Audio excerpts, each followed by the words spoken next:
Buenas tardes, jóvenes.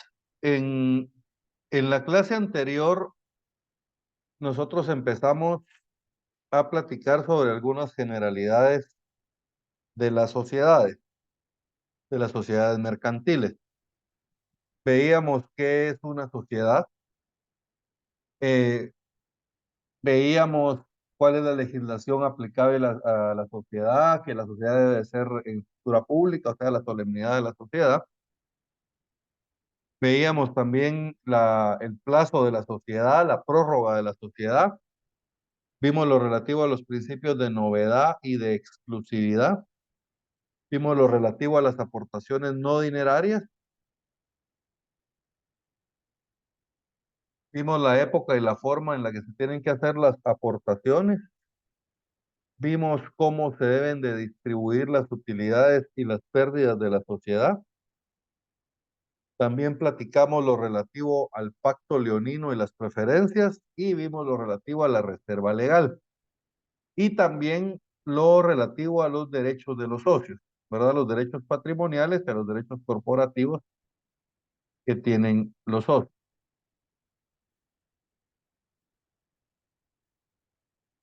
Vimos cómo se tienen que tomar las resoluciones y vimos también lo relativo a la administración. Y hasta ahí vamos, según recuerdo.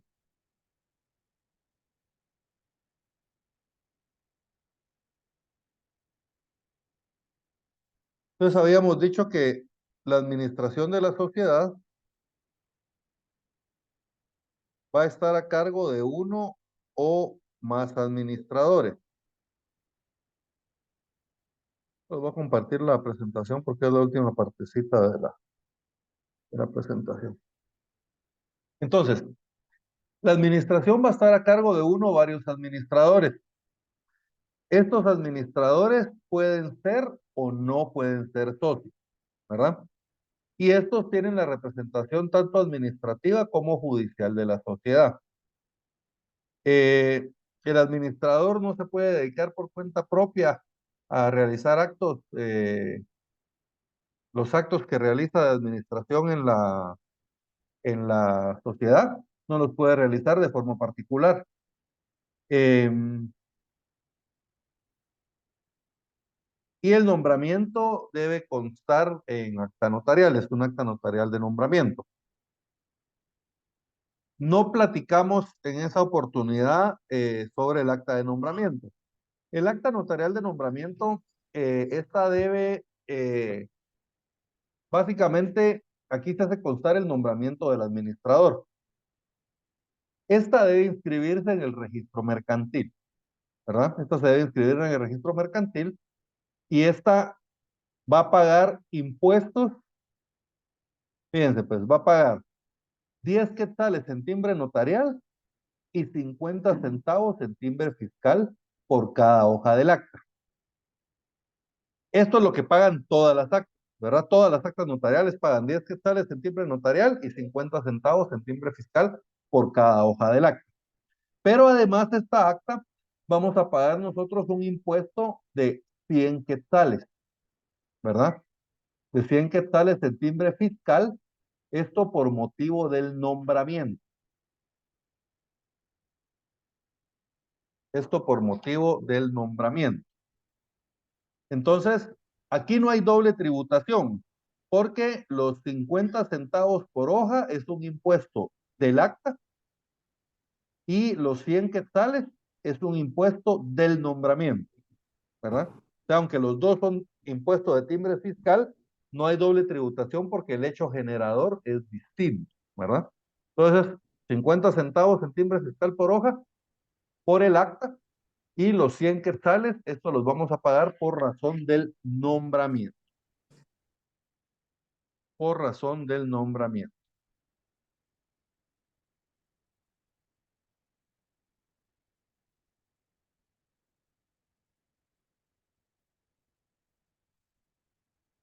Lo mismo aplica para las actas, digamos, si el que estamos nombrando es un administrador único, o es un administrador específico, o es un gerente general, o es un gerente de ventas, o es un gerente, ¿verdad? Todos van a ser inscritos en el registro mercantil mediante acta notarial. Lo mismo con los ejecutores especiales, ¿verdad?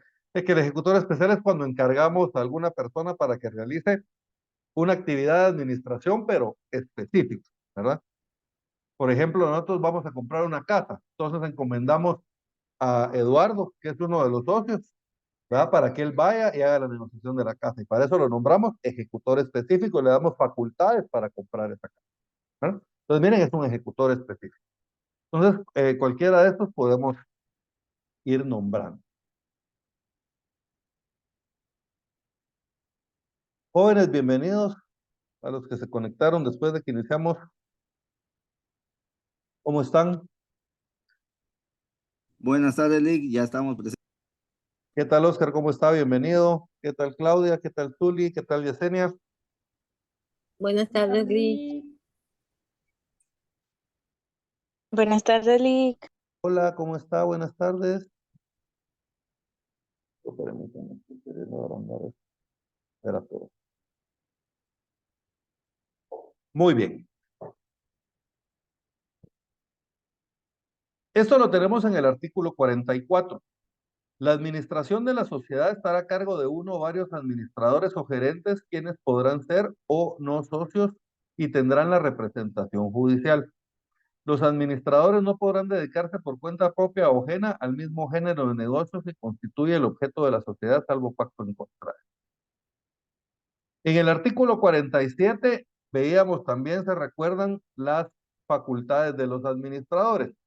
Básicamente los administradores van a tener dos grandes facultades. Una, van a tener facultad para administrar la sociedad, que eso es lo que conocemos nosotros como la representación legal de la sociedad, pero también van a tener facultades para poder representar a la sociedad en juicio, ¿verdad? Que esto es lo que nosotros conocemos como la representación judicial de la sociedad. ¿Estamos bien? Esta la tenemos en el artículo 47. Establece, primero nos habla de las facultades judiciales para presentar judicialmente a la sociedad.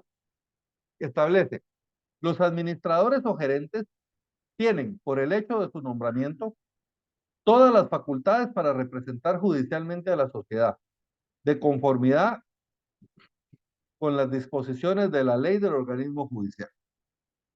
O sea que, básicamente vamos a tener representación judicial de la sociedad. Con respecto a la sociedad, vamos a tener las mismas facultades establecidas en la ley del organismo judicial para los mandatarios judiciales. Y luego establece que en el segundo párrafo tenemos la representación legal, que es lo que implica administrar a la sociedad, ejecutar los actos de administración del giro ordinario de la sociedad. Fíjense, pues acá el administrador va a poder realizar todos los actos de administración que entren dentro del giro normal de la sociedad. Ahora, para llevar actos que estén fuera del giro normal de la sociedad, entonces el administrador tiene que estar facultado para ello. Puede ser de que esté facultado por la escritura social, puede ser que al momento de nombrarlo, los accionistas o los socios lo faculten en el acta notarial de nombramiento, o si no está facultado ni en la escritura ni en el acta, se puede realizar una asamblea en la cual autoricemos, ¿verdad?, para realizar determinado acto al administrador. Entonces, eso se puede hacer de varias formas, ¿verdad? Puede estar autorizado por la escritura, por el acta de nombramiento, o lo pueden hacer también los socios o accionistas mediante una asamblea, ¿verdad? O una junta, según sea el caso de cada sociedad. Vamos con el segundo párrafo. Establece, tendrán además las que se requieran para ejecutar los actos y celebrar los contratos que sean del giro ordinario de la sociedad, según su naturaleza y objeto, de los que se deriven de él y de los que con él se relacionan, inclusive la emisión de títulos de crédito. Sin embargo, en la escritura social pueden limitarse tales facultades. O sea, de general, el administrador tiene todas las facultades para representar legalmente a la sociedad dentro de aquellas actividades que sean del giro ordinario de la misma. Y aún con eso, la escritura social puede limitar dichas facultades, ¿verdad? Las facultades de administración. Ahora, para los negocios que sean distintos a los del giro normal de la sociedad, entonces ahí sí necesita el administrador una autorización especial que puede ser, como les decía hace un rato, la escritura en acta notarial cuando sea el nombramiento o puede ser en asamblea. Miren, para negocios distintos de este giro necesitarán facultades especiales detalladas en la escritura social, en acta o mandato, ¿verdad? En acta puede ser en el acta de nombramiento o puede ser en el acta de asamblea, ¿verdad? En cualquiera de las dos se pueden dar esas facultades. Miren, yo les pongo un ejemplo. Nosotros tenemos una sociedad que se dedica a fabricar helados. ¿Cuál es el giro normal de la sociedad? Fabricar helados y vender helados, ¿verdad? Entonces, dentro de ese giro ordinario, nosotros podemos realizar cualquier actividad. Por ejemplo, comprar la materia prima, podemos vender los helados, podemos realizar negocios con gente para que vendan nuestros helados, ¿verdad? Son giro ordinario de la sociedad. Pero, por ejemplo, vender una casa, ¿será del giro ordinario de la sociedad de fábrica de helados? No, ¿verdad? Entonces, ¿qué pasa si nosotros queremos vender una casa que es propiedad de la sociedad que tiene la fábrica de helados? Entonces, como no es el giro ordinario de la sociedad de vender casas, necesitamos autorizar al administrador para que la pueda vender. Ahora, por otro lado, si nuestra empresa fuera una empresa inmobiliaria, por ejemplo, nosotros nos dedicamos a comprar y vender casas. ¿Verdad? Compramos casas, las arreglamos y después las vendemos o las alquilamos. Miren, ese es el giro normal de la sociedad. Entonces aquí vender y comprar casas es parte del giro ordinario de la sociedad. Aquí no necesita autorización especial para poder comprar o vender casas del administrador, ¿no? ¿Estamos bien? Aunque podríamos limitarlo. Él puede comprar y vender casas, pero por ejemplo para comprar casas de más de 100,000 quetzales, él tiene que tener autorización de los accionistas. Se puede limitar también. ¿Estamos bien? Esto ya va a quedar a disposición de los accionistas, ¿verdad? Ellos son los que van a tomar la decisión de cuáles son las facultades que le otorgan a los, eh, administradores, ¿verdad? Entonces, por ejemplo, yo he conocido sociedades donde les dan muy amplias las facultades a los administradores. Probablemente el administrador es uno de los dueños de la empresa, es uno de los socios. Entonces tiene facultades muy amplias. O muchas veces son sociedades familiares, ¿verdad? Los socios son el esposo, la esposa y los dos hijos. Entonces, en ese caso, muchas veces se les dan facultades muy abiertas, pero digamos, cuando yo contrato a una persona para que vaya a administrar mi empresa, entonces ahí sí yo no le voy a dar facultades tan amplias, sino que yo voy a tender más a limitarse. ¿Ah? Él puede realizar transacciones hasta 50,000 quetzales. De 50,000 quetzales uno para arriba, tiene que pedir autorización a la sociedad para poderla realizar. ¿Estamos bien? Entonces a eso se refiere esa autorización, pero como les digo, eso queda qué tantas facultades o qué tan amplias o qué tan restringidas son las facultades que le otorgan al administrador. Esto depende de los acciones. Esto es decisión de los acciones. En el primer párrafo, quiero que le anoten, por favor, ver artículo 57 del Código de Comercio. Y anótenle ver también 163 del Código de Comercio. El 57 tiene que ver con los actos excediéndose de las facultades.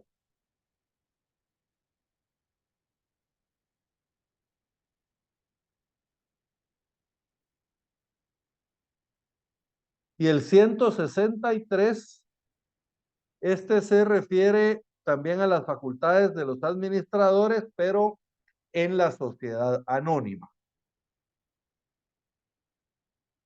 Entonces, en un ratito vamos a leer ambos.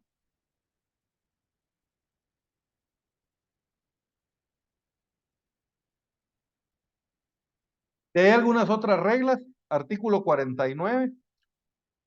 Cuando fueren dos administradores y en la escritura social no se especifiquen las facultades y atribuciones de cada uno, procederán conjuntamente y la oposición de uno de ellos impedirá la realización de los actos o contratos proyectados por el otro.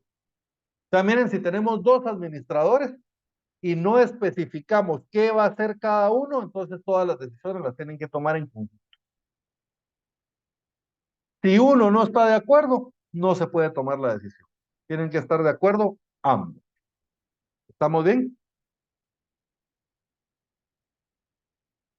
Luego el último parrafito establece, si los administradores conjuntos fueren 3 o más, decidirá el voto de la mayoría en caso de desacuerdo.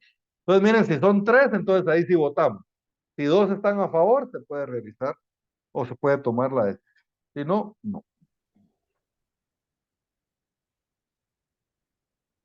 Ese es el artículo 49, Lick. Ese es el 49. El artículo 49. Gracias. Luego el artículo 50. Aunque la administración sea conjunta, podrá uno solo de los administradores proceder bajo su responsabilidad, si de no hacerlo resultare daño grave o irreparable para la sociedad. El acto o contrato ejecutado en estas condiciones surtirá sus efectos respecto de terceros de buena fe, y el administrador que lo hubiere celebrado responderá a la sociedad de los daños y perjuicios que a ésta se causaren. O sea, aquí lo que está diciendo es que si son dos administradores, se acuerdan que tienen que tomar en conjunto las decisiones. En caso de emergencia, podría uno solo tomar la decisión, ¿verdad? Pero él va a quedar responsable frente a terceros y frente a los daños y perjuicios de la sociedad. Entonces, puede ser que no le convenga en determinado momento ejercer el solo la representación en este caso, ¿verdad? Pero en casos de emergencia la ley lo permite, ¿verdad? La ley permite que él pueda tomar solo la decisión. Bien. Luego tenemos el artículo 53. Este artículo 53, jóvenes, este es uno de los que tiene reformas. En pocas palabras, este artículo 53 lo que establece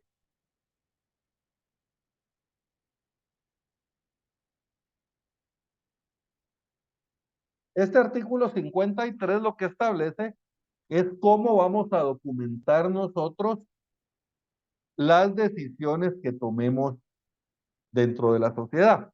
Bien, los socios o los accionistas de una sociedad pueden tomar las decisiones, depende qué tipo de sociedad sea, ¿verdad? Puede ser una junta general de socios o puede ser una asamblea general de accionistas.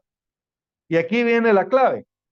Para las sociedades que son accionadas, que son por acciones, estas se celebran asambleas generales de accionistas.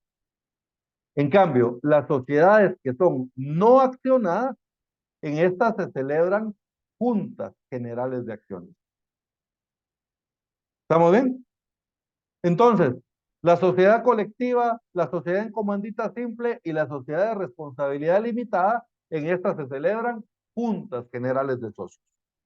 En la sociedad en comandita por acciones y en la sociedad anónima, en estas dos se celebran asambleas generales de accionistas. ¿Estamos bien? Entonces, ¿cómo vamos a documentar nosotros esas juntas y esas asambleas? Bien, lo normal es de que las sociedades tengan autorizados por el registro mercantil libros de actas, ¿verdad? Entonces yo le pido al registro mercantil que me autorice, por ejemplo, 200 hojas para un libro de actas de asambleas generales de accionistas o de juntas generales de socios. Entonces el registro mercantil me autoriza a mí esas hojas, y esas hojas, pues en esas hojas yo voy a realizar las actas de asamblea, ¿verdad?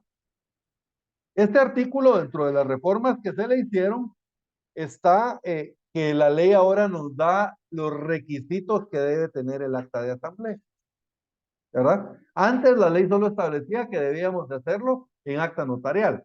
Ahora ya nos da una serie de requisitos que nosotros tenemos que cumplir. Leamos, Eduardo, por favor, el artículo 53, ya lo tiene reformado. No, los voy a leer yo. Yo lo ¿Usted tengo, tiene? Lick. Por favor, Silvia. Sí. Artículo 53. Libros de actas. Las sociedades mercantiles llevarán un libro de actas de juntas generales de socios o asambleas generales de accionistas, según el caso. La administración, independientemente que esté compuesta por uno o varios administradores, estará obligada a llevar un libro de actas o el que se harán constar las resoluciones que adopte. Adicionalmente, cuando sean varios los administradores, se deberá hacer constar que hubo deliberaciones, si fuera el caso, que han procedido a las resoluciones adoptadas. Las actas que se asienten en los libros, tanto para juntas generales de socios como para asambleas generales de accionistas, deberán contener además los siguientes requisitos. Numeral 1. Número de juntas o asamblea. 2. Lugar, fecha y hora de inicio de la reunión. 3. Forma y constancia de la convocatoria. 4. Verificación del quórum. 5. Quienes fungirán como presidente y secretario de la sesión correspondiente. 6. Agenda. 7. Decisiones adoptadas y el número de votos emitidos a favor o en contra. 8. La fecha, lugar y hora de su terminación. 9. La firma del presidente y secretario designado. Vamos ahí, Las Silvia. actas. Paremos ahí. Entonces, fíjense, pues, estos son los requisitos para las actas de juntas de socios y de asambleas de accionistas. Cualquiera de las dos son estos requisitos. Aquí, miren, hay algunas cosas que resaltar. Lo que pasa es de que ahora ya la ley, como les digo, ya nos especifica algunos requisitos que tenemos que cumplir. Regularmente todos estos se cumplían, pero digamos, al momento de verificar el quórum, nosotros antes solo se decía de que había quórum suficiente para iniciar la asamblea o la junta. Ahora tenemos que verificar el quórum. Eso implica indicar quiénes están presentes y quiénes no. O sea, ya tenemos que detallar en eso. Y de ahí otra cosa que cambió es que decisiones adoptadas y el número de votos emitidos a favor y en contra. Antes nosotros decíamos de que se había aprobado, ¿verdad? Pero no indicábamos exactamente cuántos votos habían habido, cuántos votos a favor y cuántos en contra. Ahora ya la ley nos obliga a hacerlo. Entonces eso, pues, hay que tomarlo en cuenta al momento de hacer actas de asambleas. ¿Estamos bien? Básicamente eso fue lo que cambió, ¿verdad? Porque antes algunos lo hacían, otros no lo hacían. Entonces ahora lo que hizo el código fue ya regularlo y ahora todos lo tenemos que hacer, ¿verdad?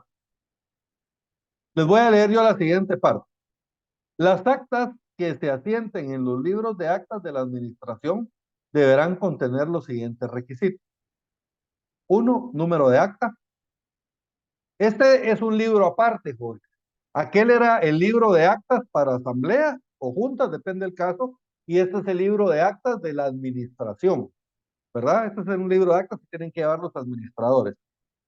Entonces, el número de acta, lugar, hora y fecha de la sesión. Miren, esta no es asamblea, esta es una sesión nada más.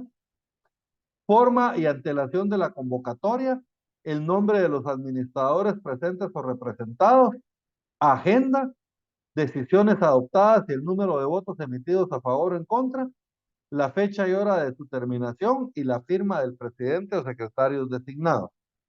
Ahora, en el siguiente párrafo tenemos una excepción. ¿Qué pasa cuando por algún motivo yo no puedo realizar el acta de asamblea en el libro de actas? Acá la ley nos da la opción de poderlo hacer ante un notario, de poder hacer constar en acta notarial, ¿verdad? La asamblea.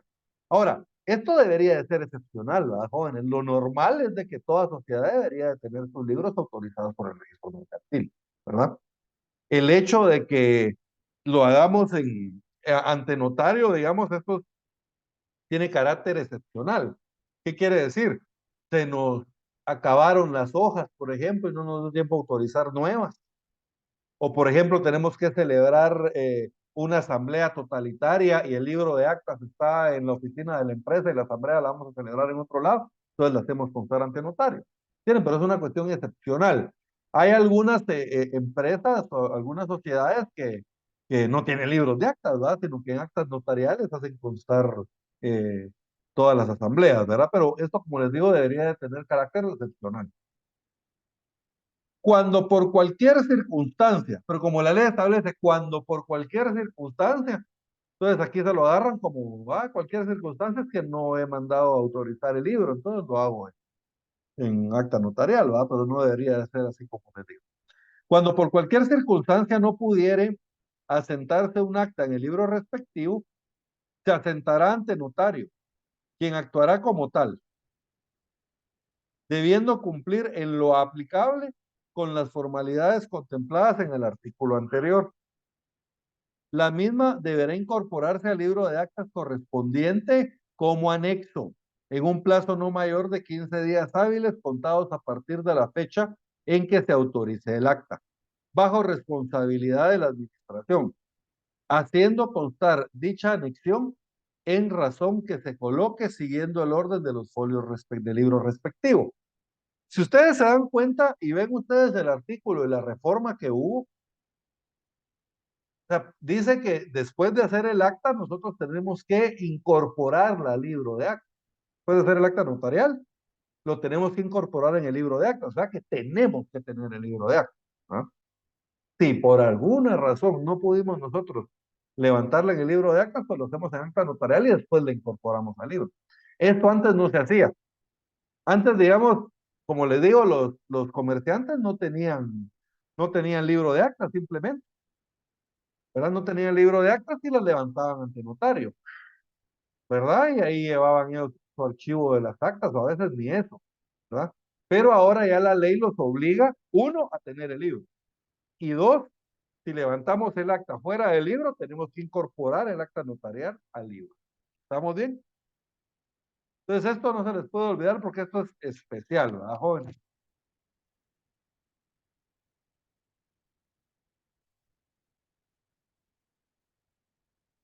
Rendición de cuentas. Bueno, en el 54, lo que les decía hace un ratito, en caso en los casos en que el administrador no tenga facultades para determinado negocio, los socios lo resolverán, ¿no? Entonces, si el administrador no tiene facultades para un negocio que se tiene que hacer, entonces los socios le dan facultades al administrador para que hagan determinado negocio, ¿verdad?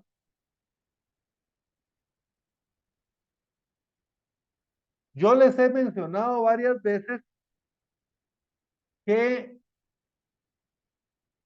todas las personas que administran bienes que son propiedad de otras tienen la obligación de rendir cuentas. Ya tienen la obligación de rendir cuentas.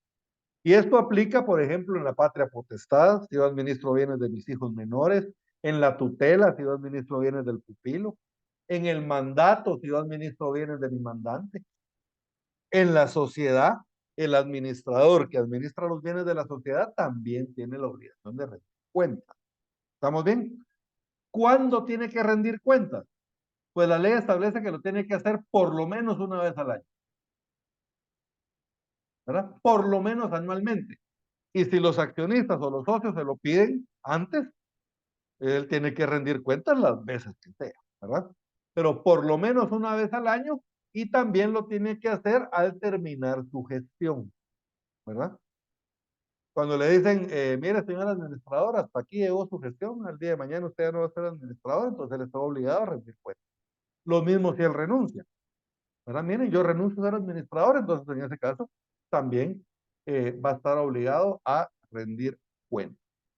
Y si no rinde cuentas, entonces lo podemos obligar a rendir cuentas mediante un juicio oral de rendición de cuentas.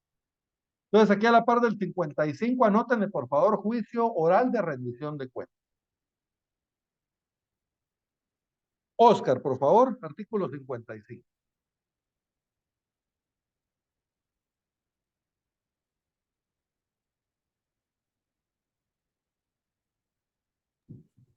Artículo 55, rendición de cuentas. Los administradores están obligados a dar cuenta a los socios, cuando menos anualmente, de la situación financiera y contable de la sociedad, incluyendo un informe de sus actividades, el balance general correspondiente y el estado de pérdidas y ganancias, así como el detalle de sus remuneraciones y otros beneficios de cualquier orden.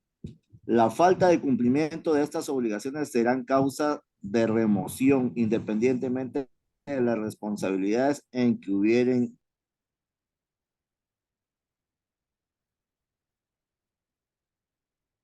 Incurrido, ¿verdad? Independientemente de las responsabilidades en que hubieran incurrido.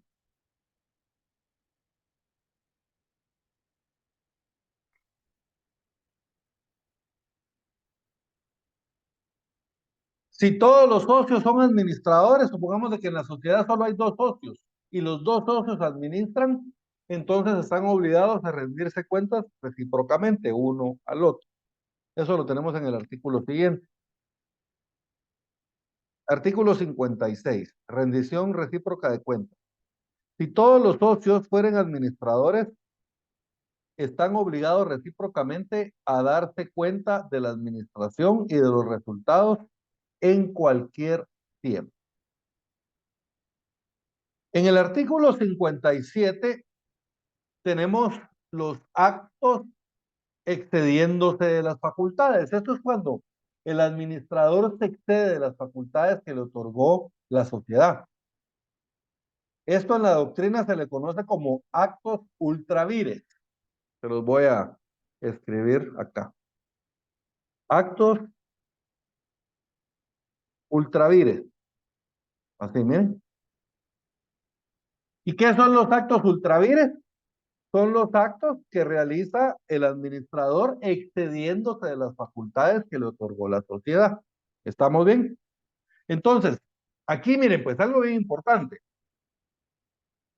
Cuando un representante de una sociedad o cualquier representante va a realizar un contrato en nombre de otro, el notario es el encargado de calificar la representación. O sea, que si a mí viene Oscar y me dice, mire, yo quiero vender esta casa, yo soy administrador de la sociedad, yo quiero vender la casa, entonces yo voy a agarrar el acta de nombramiento y voy a revisar si él tiene facultades para poder vender la casa o no. Incluso, si fuera necesario, ¿verdad? Yo podría pedirle que me presente la escritura constitutiva, ¿verdad? Porque muchas veces en el acta de nombramiento, ahí establecen las facultades, ¿verdad? Ahí detallan las facultades. Pero hay veces que solo hacen referencia a la escritura constitutiva. Tendrá las facultades que le otorgue la escritura constitutiva. Entonces, en este caso, tenemos que pedir que nos pongan a la vista también la escritura constitutiva. Entonces, yo como notario, yo tengo la obligación de revisar si Oscar tiene o no tiene facultades para realizar el acto contrato que quiere realizar. Y si no tiene, entonces yo le digo, mire, Oscar, usted no tiene facultades para realizar ese acto contrato. Y yo como notario no lo tengo que realizar, ¿verdad? Porque a mí la ley me obliga. En el artículo 29, numeral 7, si no mal recuerdo, del Código de Notariado, el notario está obligado a acreditar, a verificar, perdón, los documentos con el que se acredita la representación. Y luego el notario, fíjense, pues tiene que hacer la declaración de que de conformidad con la ley y a su juicio como notario, las facultades son suficientes para el acto contrato. O sea, yo como notario lo tengo que calificar, ¿cierto? Entonces, yo como notario no debería de permitir que Oscar realice actos excediéndose de sus facultades. Ese es mi trabajo como notario. Y va a ser su trabajo como notario también. Entonces, tenemos que verificar que no esté realizando actos que excedan sus facultades. ¿Y cómo lo hacemos? Verificando el documento con el que está acreditando la representación. Y ahí vamos a ver si él tiene o no tiene facultades suficientes. Si no, pues no lo hacemos, ¿verdad? Mire, Oscar, vaya y platique con los socios y que ellos le den facultades, entonces ya con sus facultades especiales ya viene y hacemos el contrato, ¿verdad? Ahora, supongamos de que al notario se le pasó, o pudiera ser que también hay mala fe por parte del notario. El notario se puso de acuerdo con el administrador para hacer el negocio. ¿Qué pasa con esos actos que se realizan excediéndose de las facultades? Establece artículo 57. El socio que, atribuyéndose la representación de la sociedad, ejecuta actos o celebra negocios en su nombre, o el administrador que los autorice, excediéndose de sus facultades, no obligan a la sociedad, a menos que tales actos o contratos fueran ratificados por los socios o que la sociedad se hubiera aprovechado de la operación. En cuanto a los títulos de crédito, se estará a lo que dispone el artículo 406 de este código.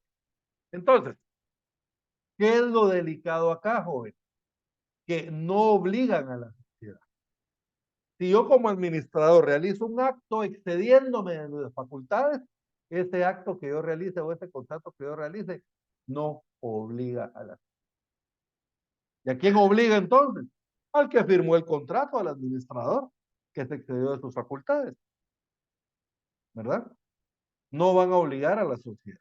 Y entonces aquí puede haber un perjuicio en contra de la sociedad, no, porque la sociedad no está obligada. En contra del administrador tampoco hay perjuicio, porque él es el culpable. Entonces él merece lo que él va a ser el responsable de esto. Pero pudiera haber perjuicio en contra de un tercero. Imagínense un tercero de buena fe que compró una casa y ahora resulta que el negocio no es válido porque el administrador no lo hizo excediéndose de sus facultades. Entonces, en este caso, el negocio puede ser ratificado por la sociedad. ¿Ah? La sociedad dice, mire, Oscar, la verdad es que usted no estaba facultado para ese negocio, pero la verdad es que qué buen negocio hizo. Ratifiquémoslo. Y mire, ratificamos el negocio. O tal vez no lo ratificamos expresamente, sino que simple y sencillamente nos aprovechamos de las ganancias y entonces esto implica una aceptación tácita también, ¿verdad? Del negocio jurídico, una confirmación tácita.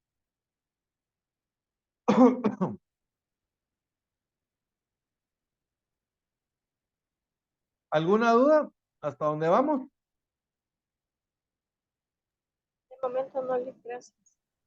Ok, si los socios deciden nombrar a una persona ajena a la sociedad como administrador, ajena a la sociedad quiere decir alguien que no sea socio, ¿verdad? Supongamos Oscar, Eduardo y yo somos socios en una sociedad y Oscar administra. Miren, él es el socio administrador. Pero ahora resulta de que Oscar y Eduardo deciden nombrar a una persona fuera de la sociedad, deciden nombrar a Claudia como administradora, ella no es socia. Y yo no estoy de acuerdo, ¿verdad? Yo considero de que un socio debe administrar. Entonces, en este caso, yo tengo el derecho de separarme de la sociedad. ¿Verdad? Separarme de la sociedad quiere decir que yo me voy de la sociedad, ¿verdad? La otra figura que hay es cuando a mí me excluyen, la exclusión del socio, que eso es cuando me sacan de la sociedad. ¿Estamos bien? Artículo 58. Todo socio tiene derecho a separarse de la sociedad cuando, a pesar de su voto en contra, el nombramiento de administrador recaiga en persona extraña a la sociedad. Esta disposición no es aplicable a las sociedades por acciones, ¿verdad? Esto solo aplica para las sociedades no accionadas, la sociedad de responsabilidad limitada, la sociedad en comandita simple y la sociedad colectiva, que vamos a ver a continuación.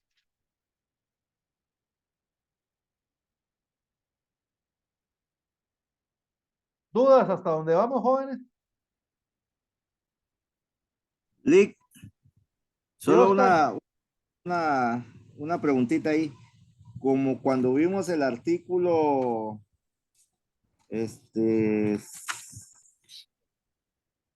vimos el artículo 47, nos dijo que colocáramos el 57 ahí, pero Ajá. ese ya En el último párrafo va donde se encuadra.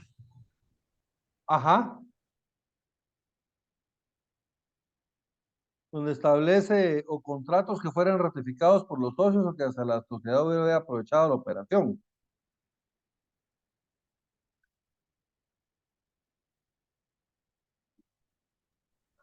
¿Dónde está eso, Lick? Disculpe. En el artículo 57, se los voy a leer de nuevo.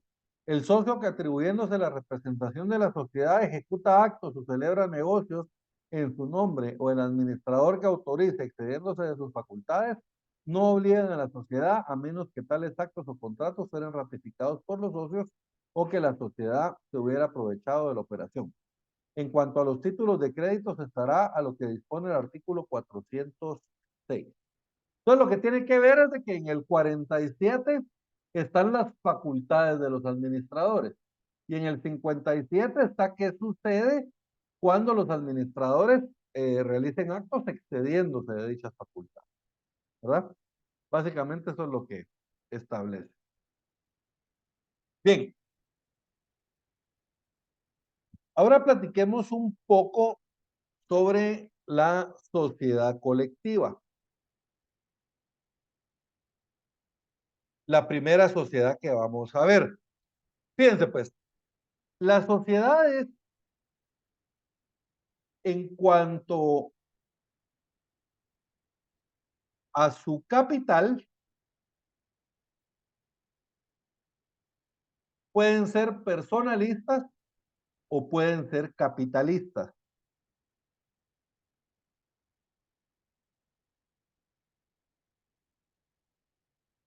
En las personalistas, como ustedes lo pueden intuir, lo que importa es el nombre de las personas, es el buen nombre de las personas. Por ejemplo, nosotros vamos a hacer una sociedad en Suchitepeque, en Mazatenango, ¿verdad? Pero resulta que Eduardo lo conoce toda la gente en Mazatenango. Y él es una persona muy conocida allá y es una persona muy honorable. Entonces, nosotros decidimos que le vamos a poner a la sociedad Eduardo Cruz Tebalán, Sociedad de Responsabilidad Limitada o Sociedad Colectiva. ¿Qué quiere decir esto? Miren, nosotros aquí le estamos dando la importancia a la persona. ¿Por qué le estamos poniendo el nombre de Eduardo? Porque él es una persona conocida en su ciudad y es una persona que todo el mundo quiere hacer negocios con él porque saben que es buena paga, saben de que es una persona honorable, saben que es una persona que va a hacer bien el trabajo para que lo contraten. Por ese motivo es que nosotros le estamos poniendo el nombre de él a la sociedad, ¿verdad? Es una sociedad personalista. Miren, lo que importa es la persona que va a figurar como, eh, como figura visible, valga la redundancia de la sociedad.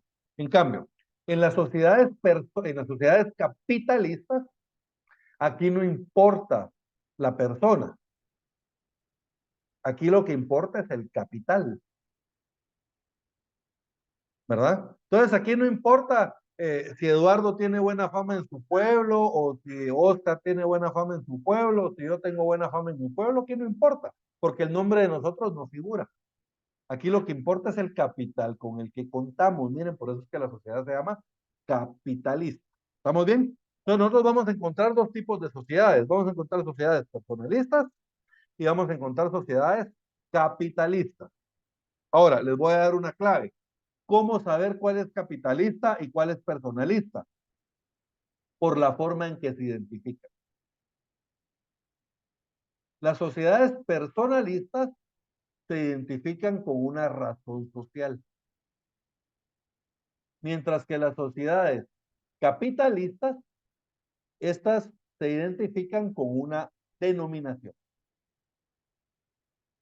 Y vamos a ver, la razón social se forma con el nombre de un socio o con los apellidos de dos o más socios. O sea, le podríamos poner Eduardo Cruz Tebalán o le podríamos poner Amado Tebalán y de León. Miren, igual sigue siendo una razón porque tiene los apellidos de los socios. En cambio, la denominación, esta se forma libremente, ¿verdad? La Casa Amarilla Sociedad Anónima. ¿Se dan cuenta? Sociedad anónima. Aquí no importa quiénes son los propietarios. Aquí lo que importa es el capital que aportaron esos accionistas a la sociedad. Entonces, las sociedades capitalistas, estas se van a identificar con una denominación.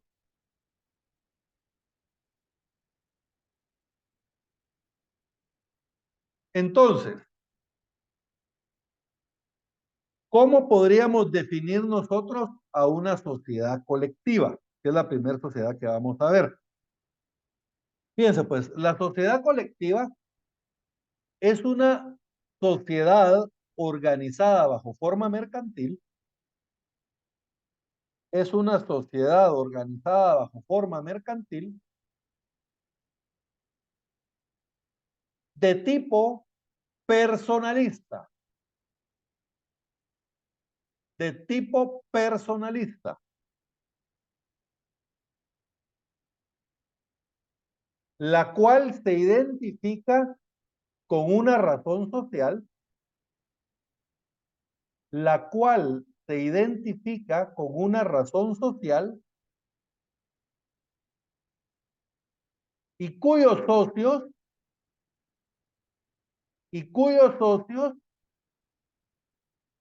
tienen una responsabilidad ilimitada, solidaria y subsidiaria, cuyos socios tienen una responsabilidad ilimitada, solidaria y subsidiaria.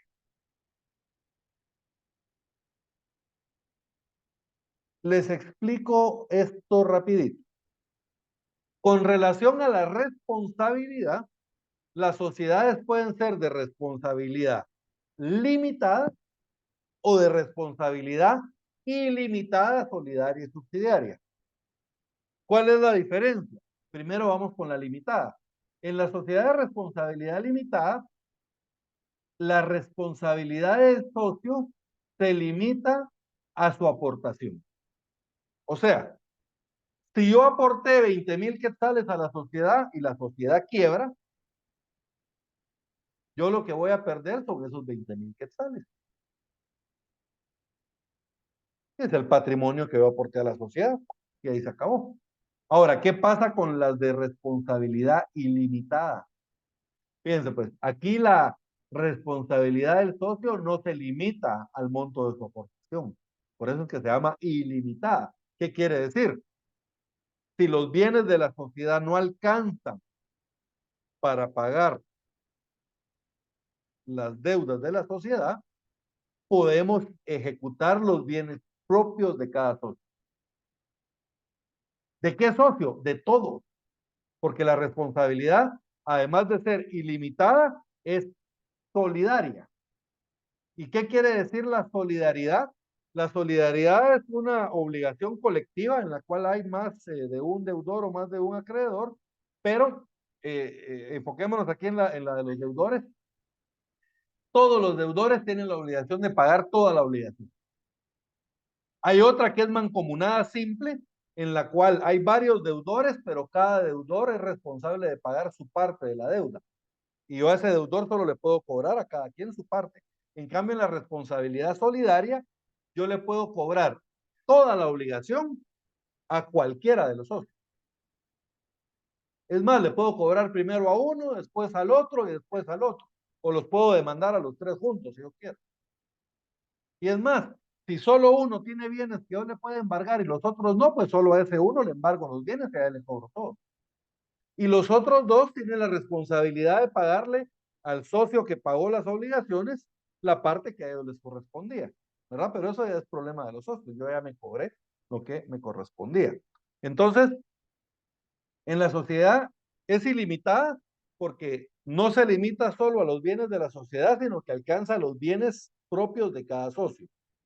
Es solidaria porque tiene la obligación de pagar todos y cada uno de los socios toda la deuda.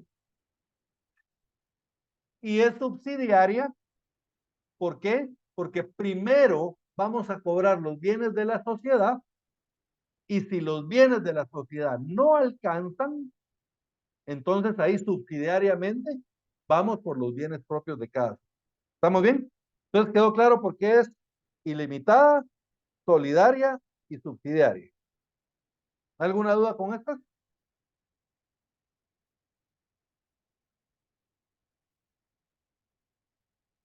Perfecto.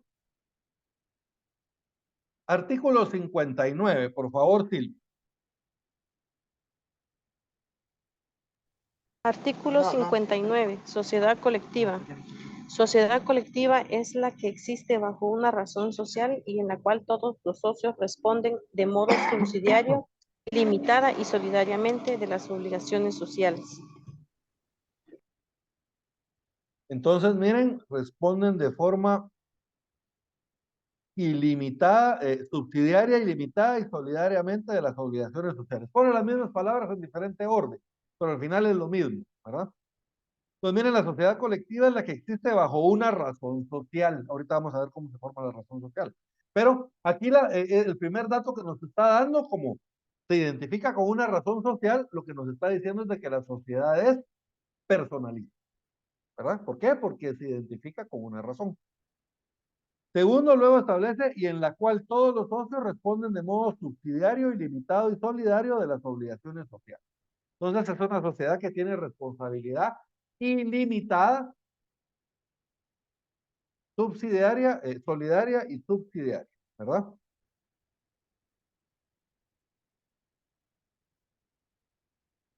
Si nosotros, como esta clase de sociedad es ilimitada, ¿verdad?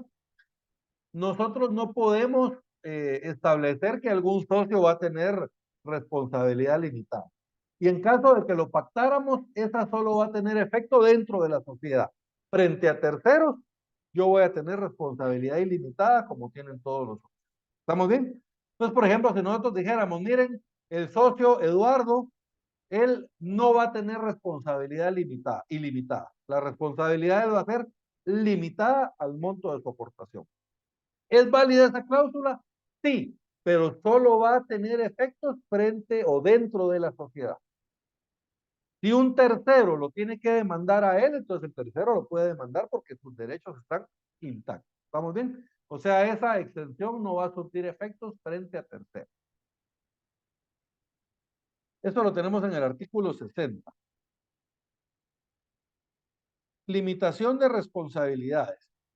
La estipulación de la escritura social que exima a los socios de la responsabilidad ilimitada y solidaria no producirá efecto alguno con relación a tercero, pero los socios pueden convenir entre sí que la responsabilidad de alguno o algunos de ellos se limite a una porción o cuota determinada. Estamos bien, pero va a ser algo que va a surtir efecto solo entre nosotros, solo entre la sociedad. Frente a terceros, la responsabilidad va a ser la misma, ilimitada, solidaria y subsidiaria. Este es el motivo por el que esta sociedad casi no se utiliza, ¿verdad? Díganme ustedes, si yo les digo, yo como el abogado que los está asesorando, yo le digo, mire Oscar, yo le puedo hacer una sociedad en la cual usted tiene responsabilidad limitada.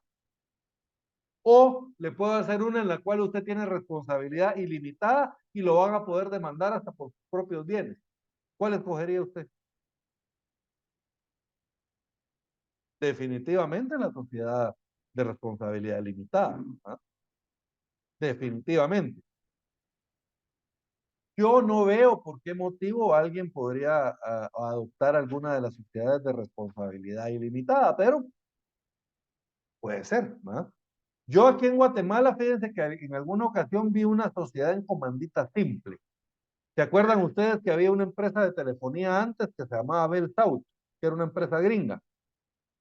Ellos, era Bell South, SCS, Sociedad en Comandita Simple, ¿verdad? Y en la sociedad en comandita hay unos socios que tienen responsabilidad limitada y otros que tienen responsabilidad ilimitada, ¿verdad? Entonces, Pero los que tienen la responsabilidad ilimitada son los que administran la sociedad. Los otros solo son financistas, digamos, ¿verdad? Entonces, tal vez por eso, ¿verdad? Para que los socios comanditados pudieran administrar la sociedad. Es la única opción que se me ocurre, porque ahí yo no recomendaría legalmente hacer una sociedad en comandita. Recomendaría más una sociedad anónima o una sociedad de responsabilidad limitada. Bien, artículo 61, razón social. ¿Cómo formamos la razón social? La razón social se forma con el nombre y apellido de uno de los socios. O puede ser con los apellidos de dos o más de ellos. ¿Verdad? Lo que les decía. Nosotros podemos poner en la sociedad Otto Guillermo Amado y sociedad colectiva. Miren el nombre de uno de los. O podríamos ponerle Amado de León y Tebalán, sociedad colectiva. Miren los apellidos de varios, de dos o más. Y siempre tenemos que colocar la leyenda obligatoria y compañía sociedad colectiva. ¿Ah? Otto Guillermo Amado y compañía sociedad colectiva. O puede ser Amado de León y Tebalán y compañía sociedad colectiva. Entonces, ese agregado es obligatorio. Se lo tenemos que poner siempre. Y esta leyenda se puede abreviar CIA SC. ¿Verdad? CIA de compañía y SC de sociedad colectiva. ¿Verdad? CIA SC.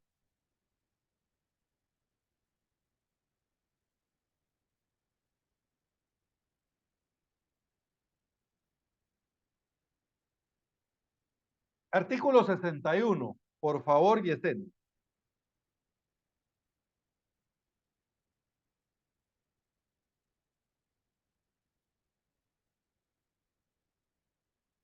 Tuli.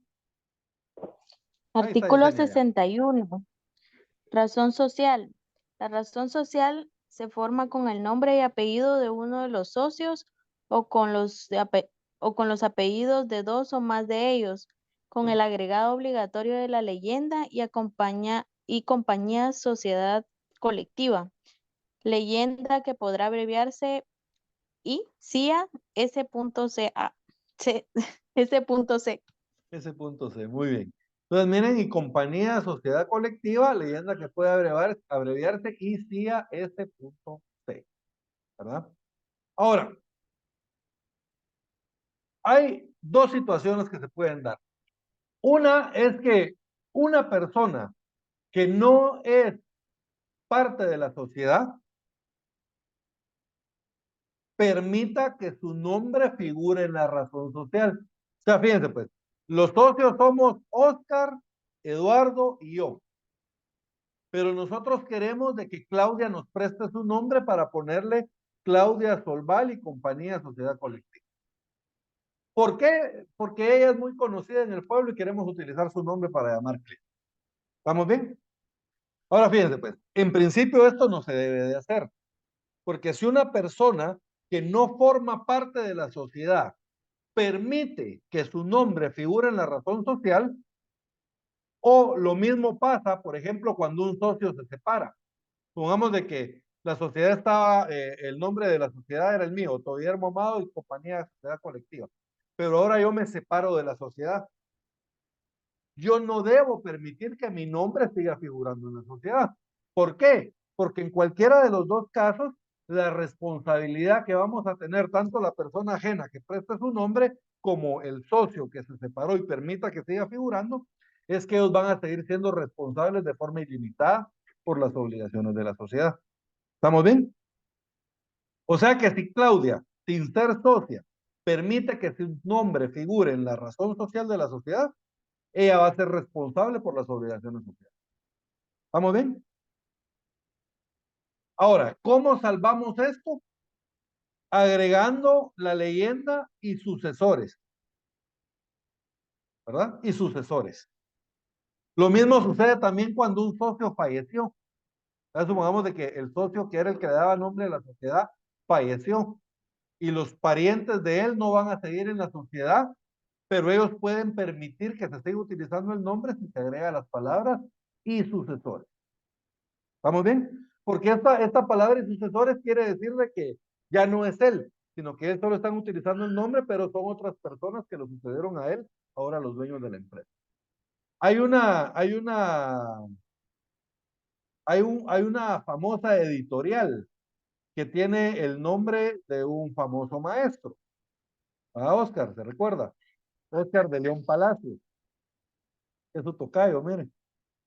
Oscar de León Palacios fue un maestro famosísimo en su momento.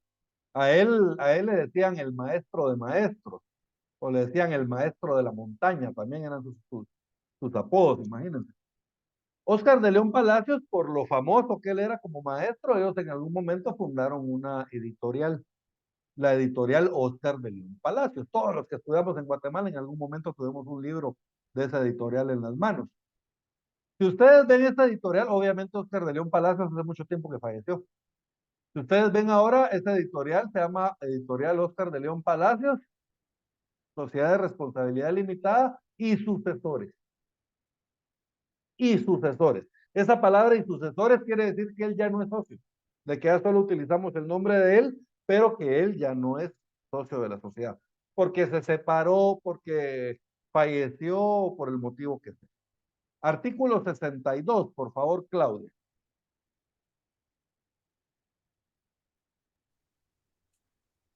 Artículo 62. Nombre de la razón social. La persona que no siendo socio permita que figure su nombre en la razón social queda sujeta a las mismas obligaciones y responsabilidades de los socios. Sin embargo, si el nombre completo o el apellido de un socio que se hubiere separado de la sociedad hubiere de mantenerse en la razón social por haberlo convenido así con los demás socios o haberlo autorizado sus herederos. Deberá agregarse a la razón social la palabra sucesores, que podrá abreviarse sus. De lo contrario, se mantendrán las obligaciones y responsabilidades señaladas en el primer párrafo de este artículo. Entonces, ¿verdad? Si nosotros permitimos que utilicen nuestro nombre o siendo socios permitamos que se siga utilizando nuestro nombre en la razón cuando ya no somos parte de la sociedad o nuestros herederos permitan que se siga haciendo, entonces, y no ponemos la palabra sucesores, vamos a tener la responsabilidad como la que tienen todos los socios, ilimitada, solidaria y subsidiaria.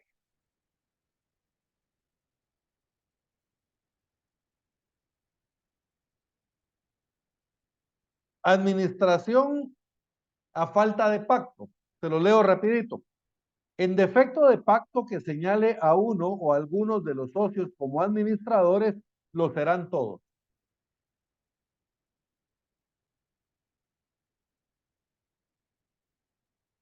¿Verdad? Entonces, si yo no he especificado quién de los socios es el que va a administrar, entonces todos administran. ¿Verdad? Todos administran.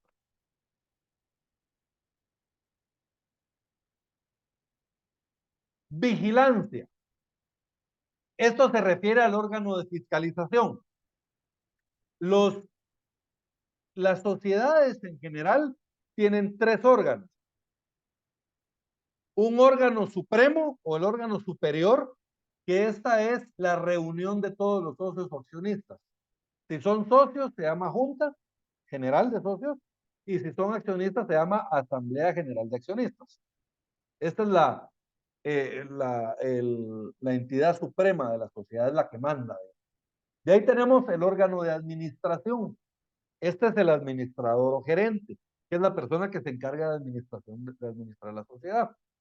Pero tenemos el órgano de fiscalización, que el órgano de fiscalización es, como su nombre lo indica, es el que se encarga de verificar que los administradores cumplan con su función, son los fiscalizadores. Bien, en este tipo de sociedad, el órgano de fiscalización es que los socios no administradores pueden nombrar a un delegado para que vigile los actos de los administradores.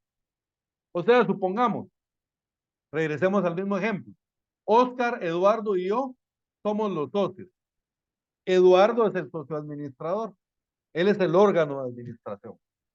El órgano supremo somos los tres reunidos, los tres socios. ¿Y cuál es el órgano de fiscalización? Entonces, fíjense, pues, los dos socios que no administramos, o sea, Oscar y yo, podemos nombrar a una persona, a un delegado, se llama, para que fiscalice, Eduardo. Entonces, nosotros contratamos a Zuli para que Zuli sea la fiscalizadora. O nosotros acordamos, mira, el fiscalizador va a ser Oscar y que Oscar fiscalice a Eduardo. Nos pusimos de acuerdo y lo nombramos a él. Como sea. El hecho es de que los socios no administradores, ellos van a nombrar al delegado que se va a encargar de fiscalizar. Eso lo tenemos en el artículo 64. Vigilancia. Los socios no administradores podrán nombrar un delegado para que a su costa vigile los actos de los administradores. A su costa quiere decir de que lo vamos a tener que pagar nosotros, ¿verdad? ¿Quién le paga al fiscalizador? Los socios no administradores.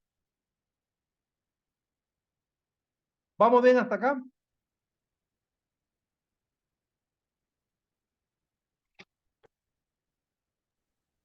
Sí, Lick. Perfecto. Bien.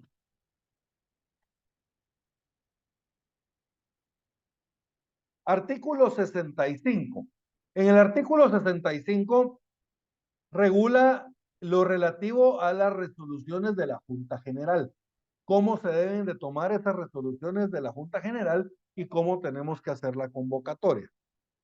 Solo jóvenes, antes de continuar, les voy a pedir que me den un segundo.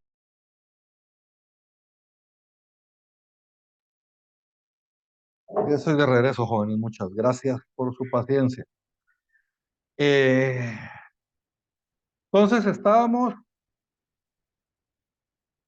con las resoluciones que se deben tomar en Junta General. Esta se llama Junta General de Socios. ¿Cómo tenemos que llevar a cabo esta Junta de Socios? Fíjense, pues establece, artículo 65. Las resoluciones que por ley o por disposición de la escritura social correspondan a los socios serán tomadas en Junta General convocada por los administradores o por cualquiera de los socios. Entonces, miren, todas las decisiones que tome la sociedad, ya sea por la escritura constitutiva o por la ley, tienen que tomarse en Junta General de Socios. Y esta junta la pueden convocar él o los administradores o la puede convocar cualquiera de los socios. Luego establece, la convocatoria podrá hacerse por la simple citación personal escrita, hecha por lo menos con 48 horas de anticipación a la Junta. La convocatoria deberá expresar con la debida claridad los asuntos sobre los que se haya de deliberar. Entonces, aquí la ley establece que la convocatoria se tiene que hacer por escrito en 48 horas. Pero, si ustedes se recuerdan, este artículo sufrió algunas reformas. Este no está reformado en sí, pero hay otra reforma en el artículo 15 que establece, ya la leímos la clase pasada, pero se los voy a leer yo otra vez. Las sociedades mercantiles se regirán por las estipulaciones de la escritura social y por las disposiciones del presente código. Contra el contenido de la escritura social es prohibido a los socios hacer pacto reservado u oponer prueba alguna. Y esta última parte fue la que le agregaron. ¿eh? La participación o toma de decisiones en asambleas, juntas, sesiones administrativas, el envío de convocatorias y cualquier comunicación entre los socios o entre los socios y la sociedad mercantil podrá realizarse por cualquier medio de comunicación a distancia, según lo estipulado en la escritura social. En caso se utilicen tecnologías que permitan la comunicación a distancia, se considerará que el acto ocurrido en el lugar en el que la sociedad tenga su domicilio. Para la validez de cualquier comunicación a distancia, la escritura social podrá determinar la aplicación de los mecanismos previstos en la legislación nacional o cualquier otra alternativa que permita asegurar la autenticidad e integridad de sus comunicaciones. ¿Ah? Entonces, la ley establece que se tiene que hacer por escrito con 48 horas de anticipación, pero este artículo que les acabo de leer establece que si la escritura social lo permite, nosotros podemos hacer la convocatoria y la propia asamblea o junta por medios electrónicos. O sea, podríamos hacer la asamblea o junta tal y como estamos haciendo la clase ahorita, digamos, ¿verdad? Por medio de Zoom. Y por medio de Zoom hacer la discusión y tomar la decisión, ¿verdad? Pero esto, ojo, solo si la escritura social no lo permite, ¿verdad? Entonces, por ejemplo, las sociedades que se hicieron después de esta reforma, digamos, yo todas las sociedades que he hecho después de la reforma, ya tienen incluidas los medios electrónicos de comunicación, ¿verdad? Pero las sociedades anteriores, esas tuvieron que hacer una reforma de su estructura constitutiva, ya tuvieron que ampliarla para poder establecer esa facultad, porque no lo tenían regulado antes. ¿Estamos bien? Ahora les voy a decir, las sociedades desde antes de esta reforma ya realizaban las asambleas por medios electrónicos. Lo que pasa es que en el acta no lo hacían constar como que todos estaban presentes, ¿va? Pero o sea, era una mala práctica, porque era algo que la ley no lo permitía, pero sin embargo los comerciantes ya lo hacían. Lo que hizo la ley fue adaptarse a las necesidades de los comerciantes, ¿ah? Como pasa normalmente en el derecho mercantil.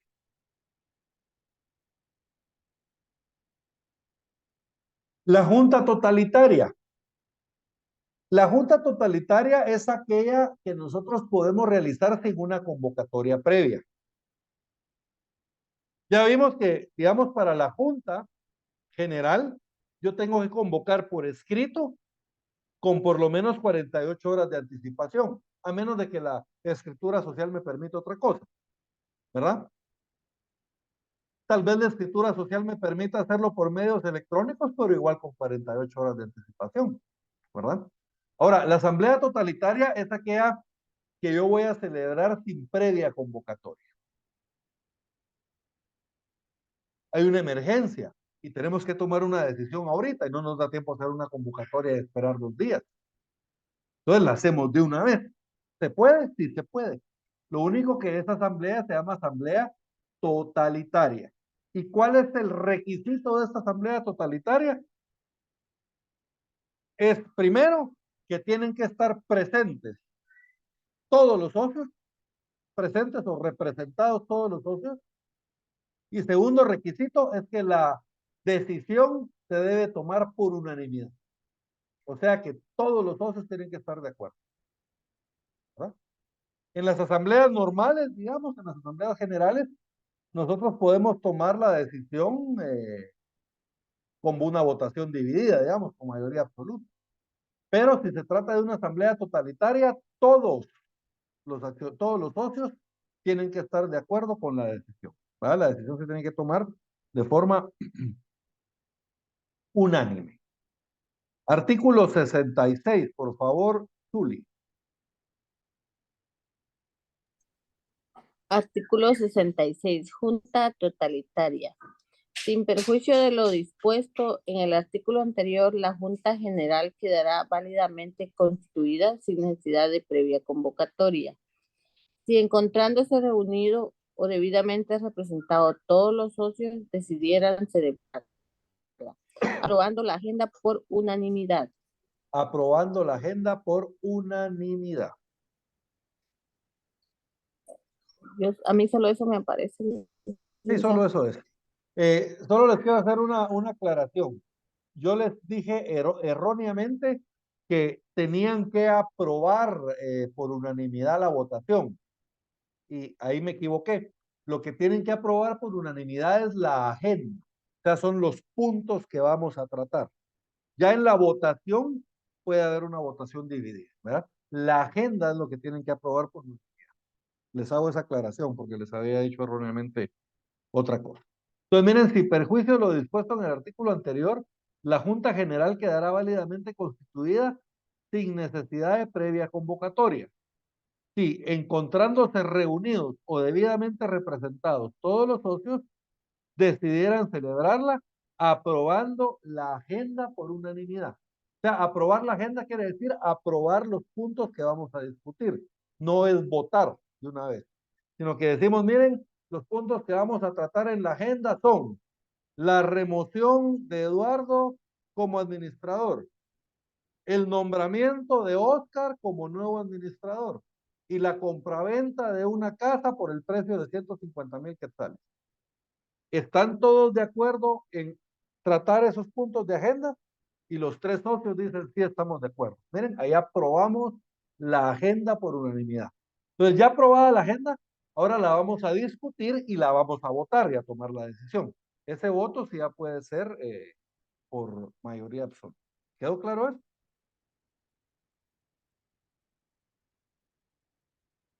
Veíamos nosotros hace un rato que para celebrar la asamblea totalitaria tienen que estar presentes o representados todos los socios. Presentes quiere decir de que el socio está ahí en persona, pero representado quiere decir que hay otra persona en representación mía. Lo normal es de que a una persona lo representen mediante un mandato. Bien, al socio también. El socio se va a hacer representar mediante un mandato. Pero aquí hay una característica especial. Para participar en juntas o asambleas de sociedades, la ley nos permite hacer la representación por medio de carta poder. Supongamos, se va a celebrar una asamblea totalitaria mañana a las 10 de la mañana, pero resulta que yo voy hoy a esta hora, a las 7 de la noche, 7:22, voy de viaje para Puerto Vallarta. Entonces no voy a estar mañana para la asamblea. Yo podría otorgar un mandato, pero el problema es que el mandato no me va a dar tiempo de inscribirlo. El mandato lo tenemos que inscribir en el registro de poderes y como el que está otorgando el mandato es un socio de una sociedad para una junta de una sociedad, entonces también tenemos que inscribir el mandato en el registro mercantil porque es un comerciante. Entonces ya no me da tiempo, ¿ah? No me va a dar tiempo. Entonces yo tengo la opción de otorgar una carta poder. Una carta poder es un mandato, solo que en documento privado. Entonces, miren, yo le digo, mire, Claudia, yo no voy a estar mañana en la reunión, entonces usted me puede hacer el favor de representarme y le otorgo una carta poder. Y por medio de la carta poder, ella va a acreditar la representación. Esto se puede porque la ley lo permite, ¿verdad? En el artículo 67. Representación de los socios. Salvo disposición en contrario de la escritura social, todo socio podrá hacerse representar en la Junta General por medio de otra persona. La representación deberá conferirse por mandato o por carta poder, ¿verdad? El mandato, entendemos, una escritura pública de mandato. Y la carta poder, pues, es un mandato en documento privado, ¿verdad? Normalmente lo hacemos con firmas legalizadas, ¿verdad? Documento privado con firmas legalizadas.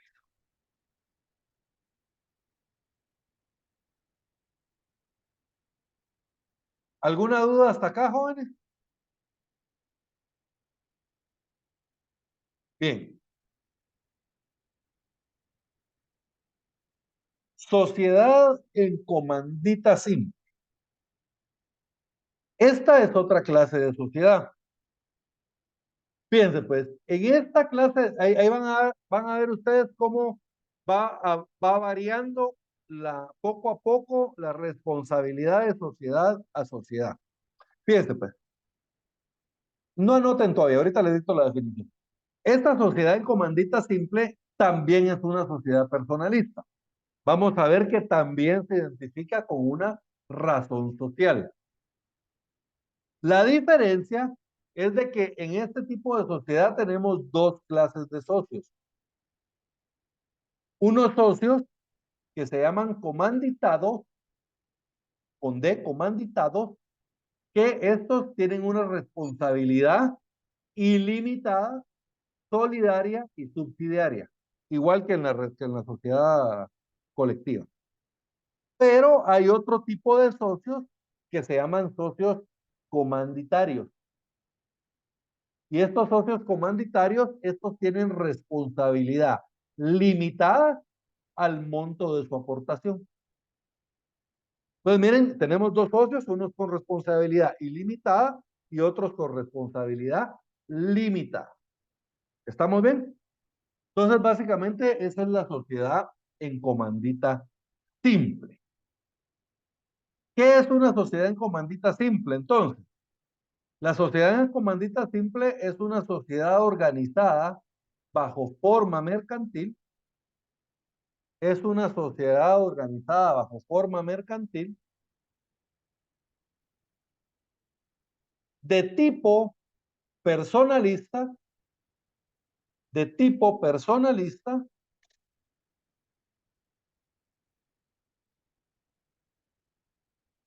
que se identifica con una razón social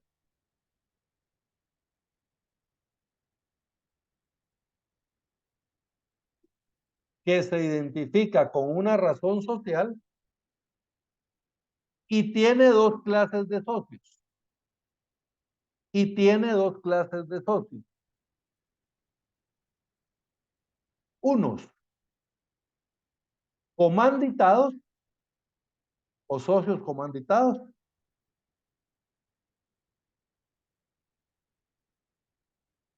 que tienen una responsabilidad ilimitada, solidaria y subsidiaria.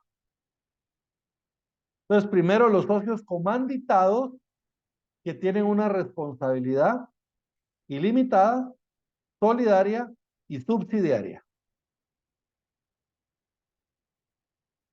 Y otros socios comanditarios y otros socios comanditarios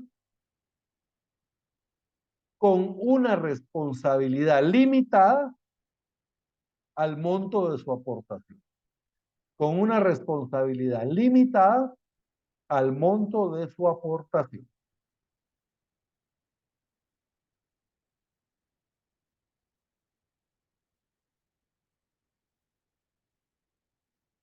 Entonces, miren, eso es una sociedad en comandita simple. Esto lo tenemos en el artículo 68. Por favor, Eduardo.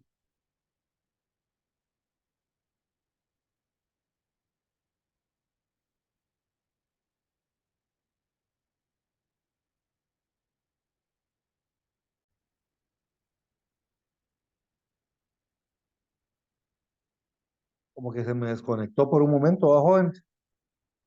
Perdieron la señal, sí, ¿verdad? Yo le estaba preguntando, Sí, le vi que Sí. se quedó como estática la imagen y pum, se me desconectó y inmediatamente se volvió a conectar. Eduardo, por favor, artículo 68. Bueno, Lick, la sociedad en comandita simple. Sociedad en comandita simple es la compuesta por uno o varios socios comanditados que responden de forma subsidiaria, ilimitada y solidaria de las obligaciones sociales, y por uno o varios socios comanditarios que tienen responsabilidad limitada al monto de su aportación. Las aportaciones no pueden ser representadas por títulos o acciones. Fíjense, pues a mí me explicaban en su momento de que este tipo de sociedad tiene su origen en las exploraciones con barcos, así como Cristóbal Colón, como Américo Vespucio, Magallanes, todos estos exploradores, digamos, no necesariamente América, sino, ¿ustedes se acuerdan qué era lo que quería descubrir Cristóbal Colón? Él estaba buscando las Indias orientales, o sea, él estaba buscando un camino alterno hacia la India, porque el camino a la India, que era de donde venían muchas especies, seda y mucho comercio, ese estaba dominado por los ingleses. Entonces, Cristóbal Colón lo que él buscaba era encontrar otro camino hasta la India, por eso le decía las Indias occidentales, ¿verdad? Las Indias orientales, perdón. Entonces, y se topó con América, ¿verdad? Se topó con América y negoció para los españoles, ¿verdad? Porque sacaron un montón de riquezas del continente americano. Pero fíjense, pues, ¿cómo se financiaban estos viajes? ¿Ustedes se recuerdan cómo financió el viaje Cristóbal Colón? A ver quién se recuerda. A Cristóbal Colón le financió su viaje los Reyes Católicos de España. Porque Cristóbal Colón no era español, él era italiano, él nació en Génova, Italia. Pero en Italia nadie lo apoyó, entonces fue a España y en España consiguió, él convenció a los reyes católicos, ¿verdad?, que le financiaran su viaje. Dicho sea de paso, los reyes católicos estaban pasando una situación económica bien mala, entonces el reino de España estaba mal económicamente, y cuenta la leyenda, la historia, que los reyes, que la reina Isabel la Católica vendió sus joyas para poder financiar el viaje a Colombia. Entonces, fíjense pues, los socios comanditados, vamos a ver en un ratito, que son los que tienen toda la responsabilidad ilimitada, pero son los que administran. Y los socios comanditarios, estos no pueden administrar, ellos tienen prohibido administrar. Ellos solo van a ser financistas. Ellos van a ser socios capitalistas, por decirlo así. Identifican quiénes eran los socios capitalistas o los socios comanditarios acá. Miren, ¿será que los reyes iban a poner su vida en peligro haciendo el viaje en barco? ¿Iban a lidiar con los marineros, etcétera? No, eso lo tenía que hacer Cristóbal Colón. ¿Qué hacían los reyes? Pagar nada más, financiar el viaje. Entonces, miren, los reyes en este caso serían los socios comanditarios, mientras que Cristóbal Colón sería el socio comanditado, porque él es el que corre con todo el riesgo. Si se hunde el barco, lo pierde todo, hasta su vida. Pero si se hunde el barco, ¿qué pierden los reyes? Su inversión nada más, ¿verdad? Porque su responsabilidad, se recuerdan, es limitada al monto que aportaron a la sociedad. En cambio, Cristóbal Colón, el socio comanditado, este tiene toda la responsabilidad. Miren, él arriesgó su barco, arriesgó su vida, arriesgó todos los recursos que le dieron. ¿Estamos bien? Entonces, de ahí es que surge esta sociedad en comandita, ¿verdad? Como les digo, en el derecho mercantil la mayoría de instituciones son creadas por los propios comerciantes. Y luego la ley se adapta a esas negociaciones y la regula en la ley. En cambio, en el derecho civil es al revés. En el derecho civil, primero regulamos las instituciones y después las empezamos a ejercer. En cambio, en el derecho mercantil no. Aquí los comerciantes, no hay una figura que se adapta a la negociación que ellos quieren hacer y crean una figura nueva de negociación, ¿verdad? Y luego la ley tiene que irse adaptando, ¿verdad? Tiene que seguir el ritmo de los comerciantes. Les voy a poner un ejemplo. Miren las famosas Bitcoin, las monedas, las criptomonedas, las monedas electrónicas. ¿En qué ley están reguladas las criptomonedas? Ahorita ya están hablando en el Congreso de regular las criptomonedas en Guatemala. Pero hace años que están funcionando, ¿verdad? Las criptomonedas y que incluso los guatemaltecos están negociando en criptomonedas. Entonces, la ley se va a tener que adaptar a la negociación, ¿verdad? Y lo mismo pasó con esto. Primero se empezó a llevar a cabo la sociedad de forma empírica, digamos, y después la ley ya la reguló, ¿verdad? La ley se vio en la necesidad de regular. ¿Cómo se identifica una sociedad en comandita simple? Bueno, al igual que la sociedad colectiva, la sociedad en comandita simple se va a identificar con una razón, ¿verdad? Con una razón social. La única diferencia es de que la razón social tiene que estar formada con el nombre de un socio comanditado o con los apellidos de dos o más socios comanditados. El nombre de los socios comanditarios no puede figurar en la razón. ¿Ah? Tiene que ser uno de los socios comanditados, los que tienen toda la responsabilidad. Artículo 69, por favor.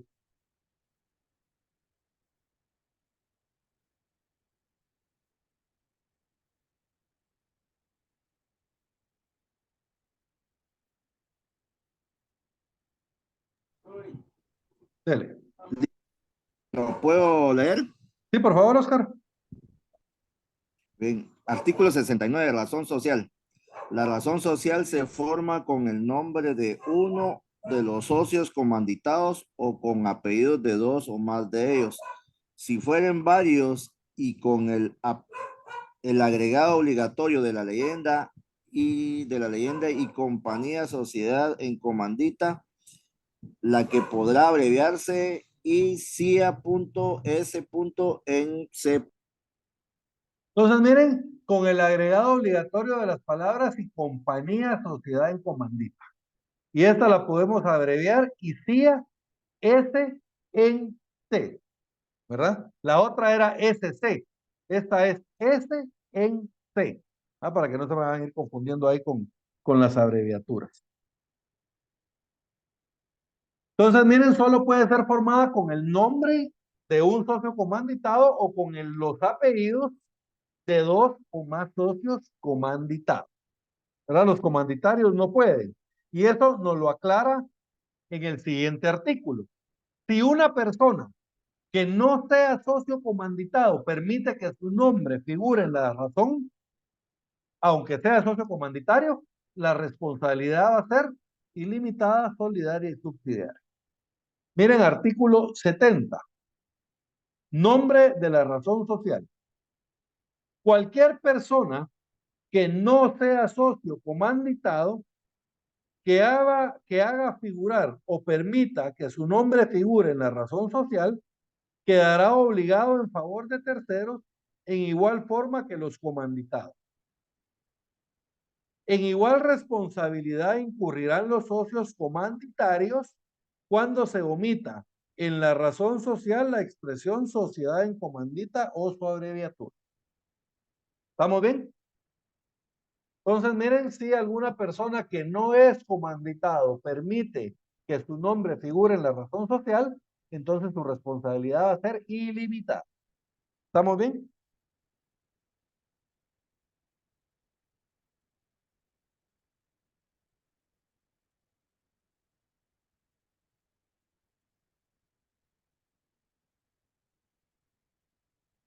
En las sociedades en comandita simple, el capital al momento de crear la sociedad debe de estar íntegramente pagado. Les explico esto. En la sociedad anónima, por ejemplo, nosotros tenemos la opción de suscribir una parte del capital y pagar el 25% de ese capital suscrito. Y durante el año siguiente, nosotros vamos a tener que ir amortizando el 75% restante. ¿Verdad?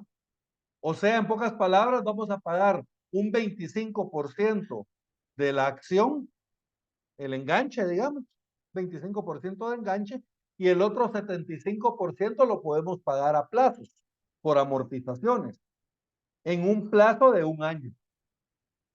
¿Estamos bien? En cambio, en la sociedad en comandita, el capital tiene que estar íntegramente pagado. O sea que cuando nosotros constituyamos la sociedad, los socios ya tuvieron que haber aportado todo el dinero a la sociedad, completito. Miren, artículo 71. Aportación íntegra de capital. El capital de la sociedad debe ser aportado íntegramente al constituirse por uno o más socios comanditados, por uno o más socios comanditarios o por estos, ¿verdad? Y por los socios comanditados. O sea, todos los socios van a aportar capital. ¿Estamos bien? Tanto los comanditados como los comanditarios. Lo único que los comanditarios solo aportan capital, no van a hacer nada más. Los otros sí aportan capital y sí administran la sociedad. Pero lo que nos interesa acá es de que en la sociedad en comandita simple, el capital tiene que estar íntegramente pagado. O sea, tiene que estar pagado completito al momento de constituir la sociedad.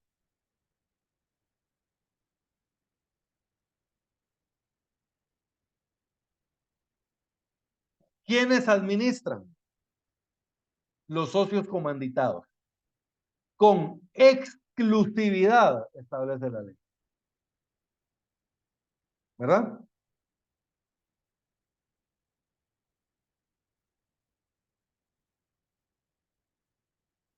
Entonces, los únicos que pueden administrar con exclusividad son los socios comanditados.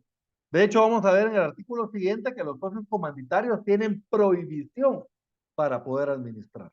Es prohibido. Miren, artículo 72, se los voy a leer yo. Administración. Los socios comanditados tendrán con exclusividad la administración de la sociedad y la representación legal de la misma, salvo que la escritura social permita que la administración la tengan extraños. En este caso, el nombramiento de administradores que hubieran hecho los socios comanditados no surtirá efecto hasta en tanto no se obtenga la aprobación de los socios comanditarios por el voto que represente la mitad más uno del capital aportado. Entonces, acá lo más importante es de que la sociedad en comandita tiene que ser administrada por los comanditados, por los socios comanditados. De hecho, como les decía en el siguiente artículo, vamos a ver nosotros lo que es la inmixción. Se los voy a anotar aquí en el chat. Inmixción.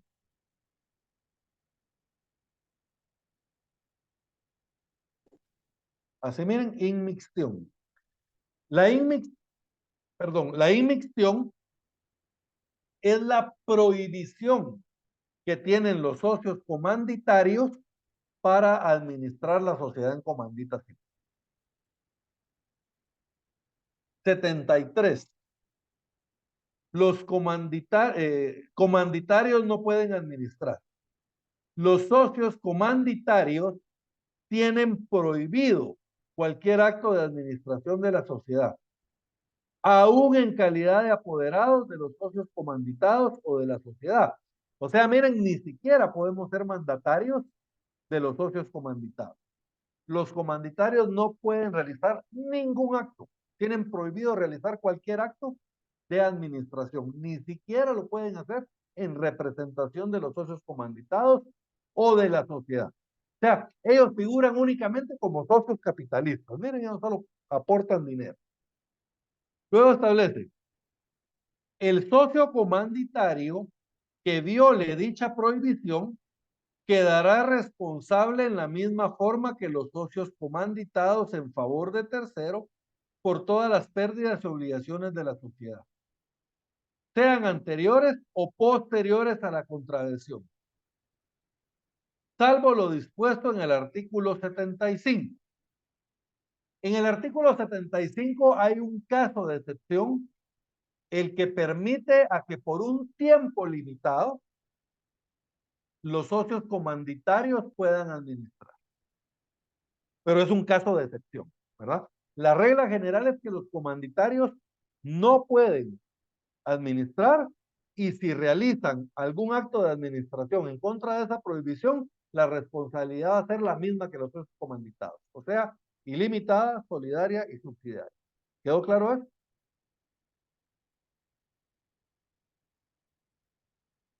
¿Sí? Bien.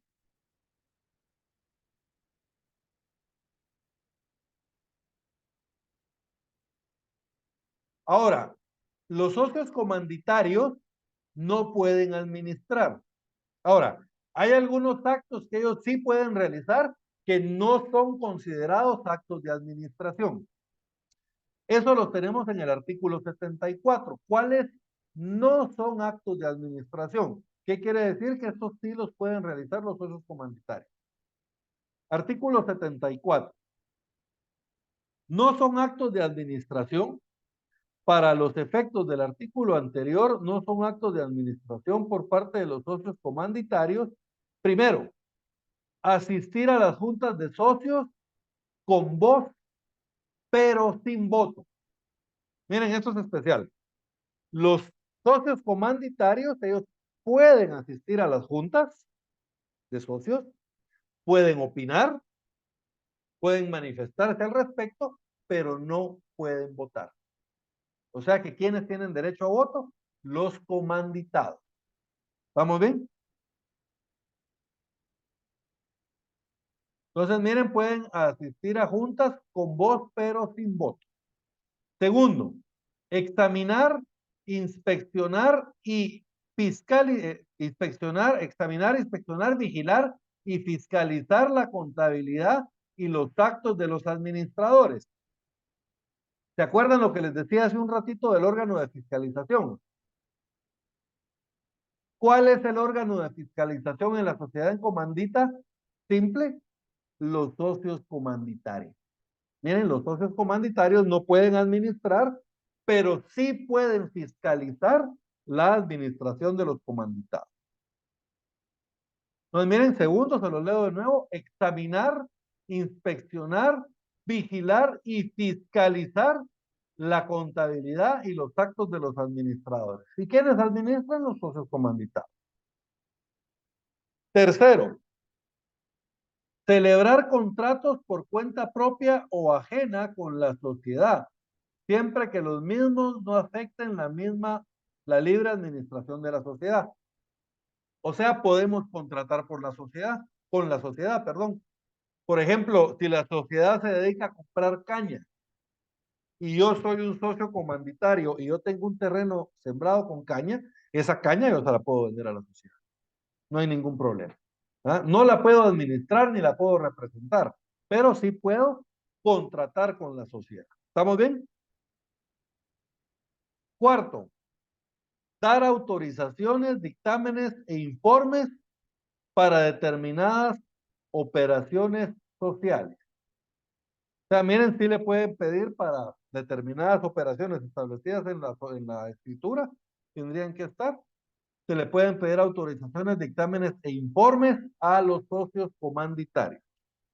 Y por último, estos van a participar en la liquidación de la sociedad. O sea, cuando se liquide la sociedad, ellos van a tener que darles su parte de dicha sociedad.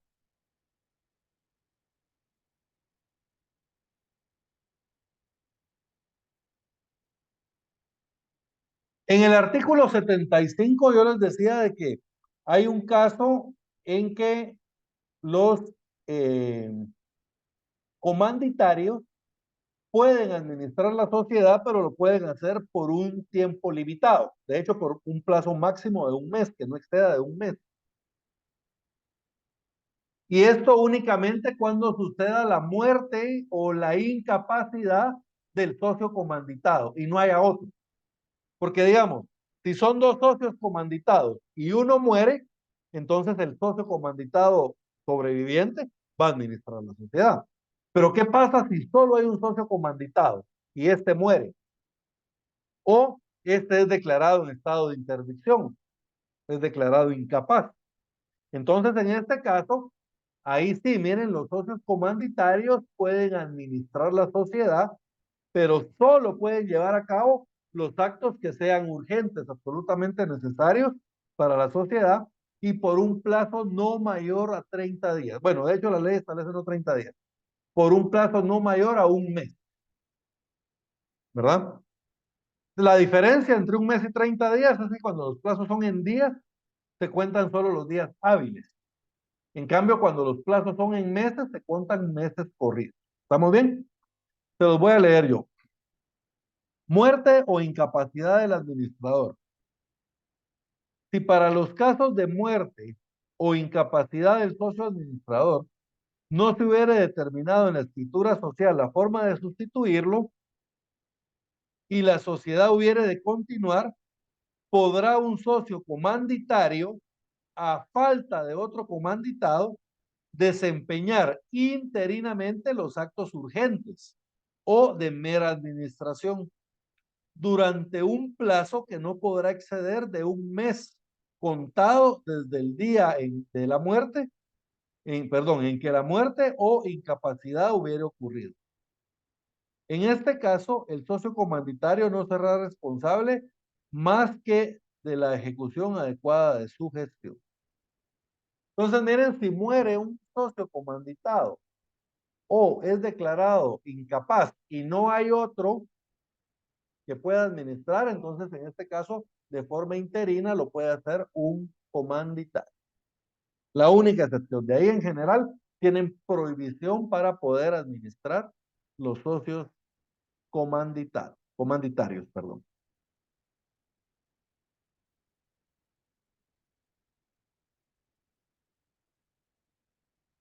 Luego establece las utilidades cobradas de buena fe. Los socios comanditarios no están obligados a restituir las utilidades que hubieran cobrado de buena fe de acuerdo con los estados financieros aprobados.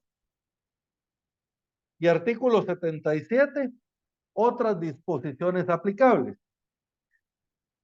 Es aplicable a las sociedades en comandita simple lo dispuesto en los artículos 65, 66, 67, 81 y 83 de este código. Lo dispuesto en los artículos 60 y 63 de este código es aplicable únicamente a los socios comanditados. Los artículos del 65 al 67, del 81 y el 83, estos son artículos que regulan en la sociedad de la sociedad colectiva, ¿verdad? Regulan la sociedad colectiva.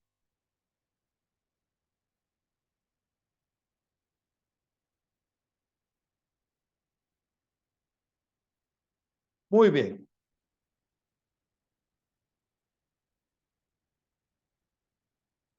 En la siguiente clase, jóvenes, vamos a ver la sociedad de responsabilidad limitada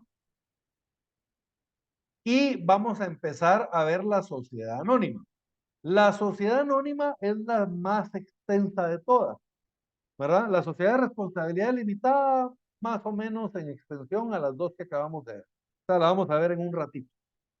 Pero la sociedad anónima, esta nos va a llevar varias clases, ¿verdad? Porque esta es la más extensa de todas las sociedades, es la que tiene más detalles en todas sus regulaciones. Entonces, esa sí nos va a llevar algunas clasecitas para poderla ver. Entonces, ya solo nos quedan la sociedad de responsabilidad limitada, que es la siguiente que vamos a ver. De ahí toca la sociedad anónima, que es bien extensa. Y por último tenemos la sociedad en comandita simple, que esta es otra vez cortita, como las dos que acabamos de ver. Y al final vamos a ver también la sociedad de emprendimiento, que esta está regulada en una ley especial, ¿verdad? Que es la sociedad para promoción del emprendimiento, creo que sea. Por aquí la tenía, ¿qué la dice? Bueno, ya tenía. Entonces, esta sociedad de emprendimiento es una sociedad bien especial porque es una sociedad que tiene ciertas características. La puede constituir a una sola persona, no se pueden aportar bienes no dinerarios, solo se puede aportar dinero, se puede constituir por medio de un procedimiento administrativo, no es en escritura pública, etcétera, ¿verdad? Entonces hay algunas características especiales ahí en esta sociedad. Y la idea de esta sociedad es poder promover negocios de emprendimiento, ¿verdad? Que son empresas, pero digamos que son empresas que empiezan desde algo muy pequeño, ¿verdad? Básicamente ese es el emprendimiento. Entonces, eso es lo que buscan este tipo de sociedad. ¿Alguna duda, jóvenes, con lo que vimos el día de hoy? Bien, si no hay dudas, entonces nos vemos el día de mañana a las 6 de la tarde para Derecho Procesal Civil y Mercantil. ¿Estamos bien, jóvenes? Entonces, que pasen una feliz tarde y nos vemos mañana. Buenas noches.